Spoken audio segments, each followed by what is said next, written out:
The IRS has often been called the most powerful collection agency in the planet. And they are powerful, but you're not powerless against the IRS. You have rights and you have remedies. And it's all part of something called the IRS Fresh Start Initiative. Hi, I'm Jim Flauaus. I want to lay out for you the various ways you can resolve a tax problem and put it behind you. I've been working with taxpayers since 2011 to help them to resolve their debt and their stress and just get a fresh start in life. So there are many remedies available to you. Let's just go through some of the options. It is not necessary for you to pay in full if you owe the IRS. One of the great remedies, in fact, the one that's most often used, is to set up an IRS monthly pay plan. These are technically called installment agreements. They come in all kinds of shapes and sizes, depending on your debt, depending on your financial situation. The amount that you pay can vary. The number of months that you can pay over time does vary. The only thing the IRS is really concerned about is getting you to start making monthly payments, rehabilitating you, getting you back into the system where you're making payments monthly, you're filing your returns on time again, and you can move on to get on with the rest of your life. And the IRS, frankly, then can turn to other collection cases in their inventory, knowing that you're now making payments, you're now filing taxes, and you're back into the system. The second option would be what's called a partial pay installment agreement. Now, a partial pay agreement is powerful. At the end of the day, it probably will mean that you're going to pay less to the IRS than you actually owe. The way a partial payment plan works is the IRS has certain standards. You have certain amounts that you must be able to have at your fingertips to pay monthly living expenses like housing and clothing and transportation costs, food, and so on. And if you're meeting those, but you don't have any more available to pay the IRS, then that's going to limit the amount the IRS can actually demand that you pay them monthly. So they'll begin to accept a lower amount as a monthly payment. A third option is even more aggressive. It's called a currently not collectible status. Now, not collectible actually puts IRS collectors on hold. They are no longer allowed to send letters, call you. They can't levy your paycheck. They can't take any money out of your bank account.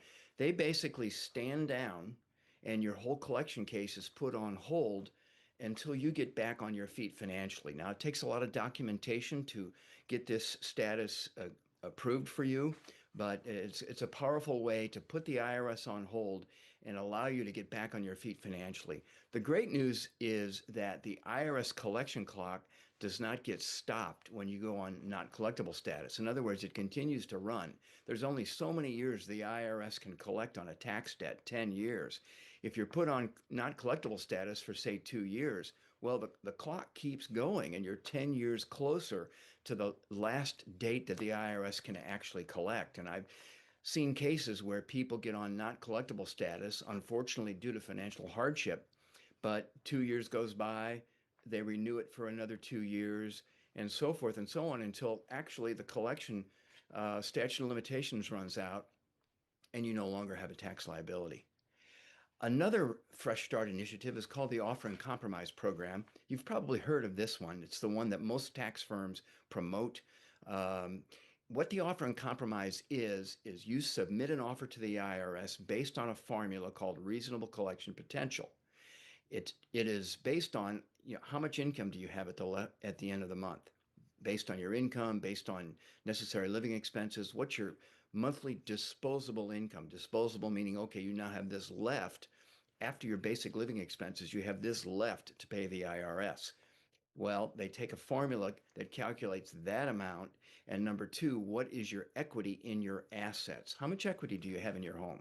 How much do you have in the bank, retirement accounts, cryptocurrency accounts? If you have equity in these accounts, guess what? The IRS is going to expect you to use that to pay off your tax debt. You can't just own your home free and clear and expect the IRS to accept some compromise on your tax debt. I've had taxpayers, they owe the IRS 100 grand, they've got 200 grand equity in their home. They ask, well, can we submit an offer in compromise? No, your offer is going to be dead on arrival. You've got more equity in your home than you owe the IRS. That's not the way this works.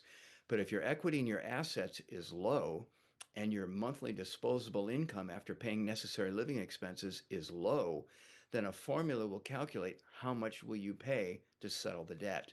Give you a couple examples. I have a taxpayer. He owed $25,000. We settled that debt for $1. I have another taxpayer. He owed $352,500. We settled the debt for $22,500. And these were successful offer in compromise cases. This is why the tax relief firms promote these programs like crazy. They dangle it out there thinking, or holding out the appeal that you're going to settle for less. Unfortunately, very few taxpayers qualify. This past year, in the most recent IRS data book, 21% of offers in compromise that were submitted were actually accepted. In other words, about 80% or 4 in 5 offers are just rejected because you don't qualify. But if you do qualify, it's a grand slam, out of the park home run. And the key is to get a tax professional like myself to help you determine, do you qualify? And then to shepherd it through the process, because an offer in compromise can take 6 to 12 months or even more to work through the system. So it's quite a process, and it takes time, it takes money, but it can save you tons. And so, what other programs are available? Well, there's IRS Levy Protection, meaning, and this is ultimately what we really want to do in tax relief work, is we want to protect your bank account. We want to protect your paycheck. We want to protect your house. And so the IRS could uh, levy those assets, meaning actually seize those assets if you're not on a payment plan, if you're not in compliance, if you're not responding to IRS notices. Yeah, they can take levy action. We want to protect you against that. So if you get a notice of an intent to levy, you want to take action quickly, contact a tax professional and see what must be done so your paycheck doesn't drop by 25% next week. So your bank account doesn't have a goose egg in it when you go to the ATM tomorrow. So if you get a notice of intent to levy, it's time to move. It's serious. There's also penalty abatement. This is an option for taxpayers. If you ever notice anybody that owes the IRS a significant amount of money, after a year, maybe 2 years, a third of the amount that you owe is actually penalties and interest. So you may have started out owing the IRS $17,000, $18,000. Now, 2 years later, that amount has grown to 25, 27,000. Why? Penalties for late filing, penalties for not payment, interest on the taxes, interest on the penalties, interest on the interest. It just mushrooms. And so we can work to abate or waive some or all of these penalties based on first time penalty abatement policies, based on reasonable cause. Like, would a prudent man in your position have not filed a return, have not paid taxes? There are cases where it would not be prudent to file or even possible. Think of a natural disaster, a hurricane, or a flood. Or think of a situation where a family member may have been terminally ill and you needed to quit work to take care of them. Maybe you had a business that failed. Well, there's cases where it's not prudent to file or pay your taxes in situations like this. That would be a reasonable cause. So, as you can see, you're not powerless before the IRS, okay? I know it's scary. I know that it's stressful to get IRS notices. You don't know what they're going to do. You don't know what's coming next. Well, get help. I help taxpayers. I like to say it this way. I help taxpayers in the ER who are in critical condition because they just got hit and run by the IRS collection division. There's ways we can help you fix this problem, mend your finances, resolve your tax debt, and just get a fresh start in life. Put your tax problem behind you permanently. If this was helpful to you, please subscribe to my YouTube channel, like it, share it with those who you think can benefit from this information.